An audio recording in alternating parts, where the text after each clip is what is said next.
कहते हैं कि पहला सुख निरोगी काया होती है, यानी शरीर स्वस्थ रहेगा तभी हम सभी सुख सुविधाओं का आनंद ले सकते हैं। और अगर हमें कोई बीमारी हो गई तो कोई भी सुख किसी काम नहीं आते। शरीर को स्वस्थ रखने के लिए शारीरिक मेहनत करना बहुत जरूरी है। आखिर शारीरिक मेहनत करना क्यों जरूरी है, तो चलिए जानते हैं इस कहानी के माध्यम से। एक समय की बात है, एक राजा के पास बहुत सारी सुख सुविधाएं थी। उसके पास किसी चीज की कमी नहीं थी। उस राजा का राज्य बहुत समृद्ध था। राजा के पास एक विशाल सेना थी। आसपास के राज्यों के शत्रु राजा पर आक्रमण करने की हिम्मत भी नहीं करते थे, क्योंकि राजा की सेना बहुत बड़ी थी। उसके पास कई बड़े बड़े योद्धा थे। राजा को कहीं आना जाना नहीं पड़ता था। वह दिन भर आराम करता।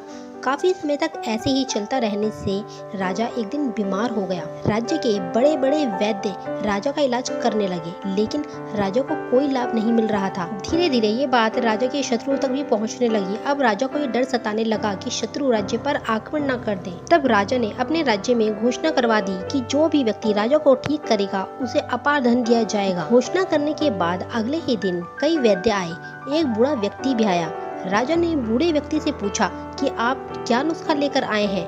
तब बूढ़े ने कहा, राजन, आप किसी स्वस्थ व्यक्ति के वस्त्र पहनेंगे तो तुरंत ठीक हो जाएंगे। ये बात सुनकर दरबार के सभी लोग हंसने लगे। बूढ़े ने कहा, राजन, आपने इतने नुस्खे अपनाए हैं लेकिन लाभ नहीं मिला। मेरी ये बात मानकर देखें, आपको जरूर लाभ मिलेगा। राजा को उस बूढ़े व्यक्ति की बात सही लगी। उसने पूर्ण स्वस्थ व्यक्ति को ढूंढकर उसके कपड़े लेकर आने का आदेश मंत्रियों को दिया। तब मंत्रियों ने पूरे राज्य में स्वस्थ व्यक्ति को ढूंढना शुरू कर दिया। बहुत खोज के बाद एक व्यक्ति के बारे में पता चला। ये बात राजा को बताई गई तो राजा खुद उस व्यक्ति के पास पहुँचे। वह एक गरीब किसान था।